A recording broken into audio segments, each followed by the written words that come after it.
Badalona és el municipi de reempresa que evita que tanquin més negocis. Segons xifres facilitades pel Centre de Reempresa de Catalunya aquest mateix dijous, un 75% dels usuaris que s'han dirigit al servei des de l'any 2013 han aconseguit vendre la seva empresa. Des que Badalona es va adherir a aquest servei de compra-venda d'empreses, s'hi han dirigit 110 persones amb la intenció de traspassar el seu negoci per jubilació o cansament i prop de 300 emprenedors que en volien comprar un. De tots aquests processos s'ha evitat que tanquin 76 empreses, el que suposen 160 llocs de treball. Aquest sistema d'emprenedoria permet tenir un negoci sense necessitat d'haver patit la seva creació. I intentem acurar al màxim possible aquest matching que anomenem nosaltres, aquest casament entre oferta i demanda, i també oferim un servei d'acompanyament i intermediació en tot el protocol de transmissió.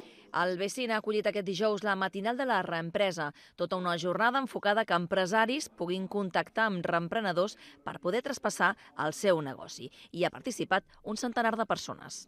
Traspassar tot el know-how i tot el que fem i tots els clients que tenim amb una persona que tingui una capacitat diferent a la meva.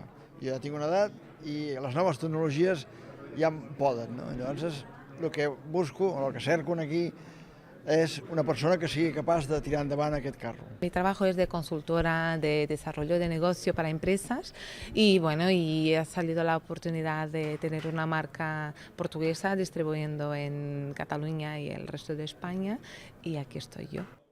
El programa Reempresa neix d'un acord entre la patronal Secot i la Diputació de Barcelona i en l'actualitat aconsegueix traspassar 2 negocis diaris. A la província hi ha 35 punts d'orientació, un d'ells el de Badalona a Limpo, que donen servei a 80 municipis i a 64.000 emprenedors l'any.